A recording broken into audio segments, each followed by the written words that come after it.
next example is e over square root of 51 plus 4 over square root of 51. I plan to a little bit later give the approximate value of e, but for right now, I would like to discuss the square root of 51. The square root sign means that it is the positive number that if you multiply it to itself, you will get the number inside the square root, which in this case is 51. In other words, square root of 51 times square root of 51 is 51. Now, what is square root of 51 approximately equal to? What is its value approximately? Well, square root of 51 is about 7.141428. Now, how do I get the square root of 51 in the denominator? How do I visualize this? Well, in this case, I'm using a circle to represent 1. To get the square root of 51 in the denominator, I would need approximately 7.141428 pieces to make up the circle. How many pieces does a circle have? 1 piece, 2 pieces, 3 pieces, 4 pieces, 5 pieces, 6 pieces, 7 pieces, and about 7.141428 pieces. I would also like to note that this very small piece is not 1 over square root of 51. It does not represent that. It is more like the leftover. Why is this the case? Well, this wasn't a whole piece to start out with. Now, let's actually solve this problem. Now, let's get e over square root of 51. What is the value of e? E is approximately 2.71828. Now we can get e over square root of 51. 1 over square root of 51. 2 over square root of 51. Now we need a little bit more. 3 over square root of 51. Well, that was too much. So what I'm going to do is I'm going to cut this piece into 2 pieces, one of which would be approximately 0.71828 of itself.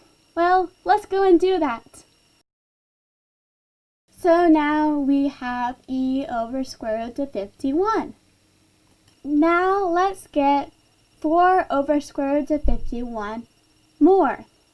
1 over square root of 51, 2 over square root of 51, 3 over square root of 51, and 4 over square root of 51. Let's count up how much we have in total. 1 over square root of 51, 2 over square root of 51, 3 over square root of 51, 4 over square root of 51, 5 over square root of 51, 6 over square root of 51, and a little bit more over square root of 51. I would like to note that if we forget about everything being over square root of 51, we have approximately 6.71828. Also to note is that e plus 4 is approximately 6.71828. Because everything is over square root of 51, e over square root of 51 plus 4 over square root of 51 is equal to e plus 4 over square root of 51. The first thing I would like to note is that if we forget about everything being over square root of 51, just for a little bit, we would note that how we solved this problem using counters is a lot how we would have solved e plus 4, which would have been approximately 6.71828. However, everything was over square root of 51, which means the denominator stays the same. To add two fractions, you add the numerators but keep the denominators the same. I would now like to show how you can know that e over square root of 51 plus 4 over square root of 51 is equal to e plus 4 over square root of 51.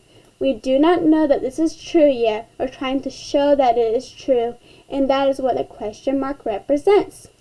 So first of all, I'm going to multiply both the numerator and the denominator by the same number. Multiply both the numerator and denominator by square root of 51, and I'm going to do that for each fraction. Now, why am I allowed to multiply both the numerator and denominator by the same number and have it equal to the original fraction?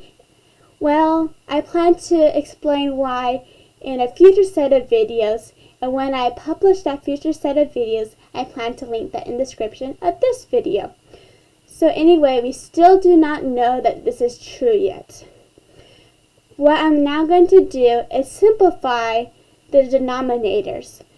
Square root of 51 times square root of 51 is 51. That is based on the definition of the square root sign.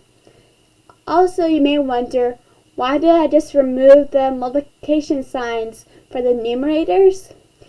Well, it is a standard way of writing this expression.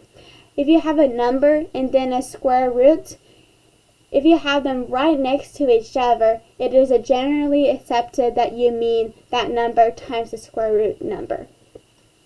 Anyway, I would now like to explain how we can know that e times square root of 51 plus 4 times square root of 51 is equal to e plus 4 times square root of 51. First of all, I'm going to use the rule that if you have a number and a second number, and you multiply them together, it would equal the second number times the first. I explained why in a previous set of video, and it is linked in the description of this video. So anyway, what that means is that e times square root of 51 is equal to square root of 51 times e. That also means that 4 times square root of 51 is equal to square root of 51 times 4. Now I'm going to use the distributive property. When I explain this aspect of the distributive property, I plan to link that in the description of this video. Then I use a property that if you have a number and another number, and if you multiply them together, that would be equal to the second number times the first number. And that would mean that square root of 51 times e plus 4 is equal to e plus 4 times square root of 51. So therefore we do know that the numerators do add together, and the denominators stay the same.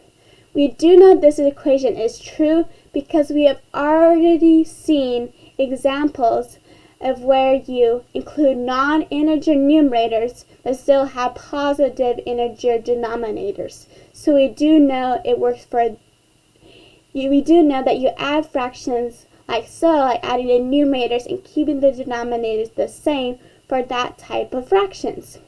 Because we know the last line is true, we know the second line is true, and that the first line is true. That we do know that e over square root of 51 plus 4 over square root of 51 is equal to e plus 4 over square root of 51. We now know that that is indeed true. The next video in this set of videos is part 7c, which is the third example for this case when you include non-integer denominators. If you would not like to watch any more examples for this case, feel free to click on the second link, which includes part 8, which is when you include a numerator of 0, and it also includes part 9, which is when you include a denominator of 0.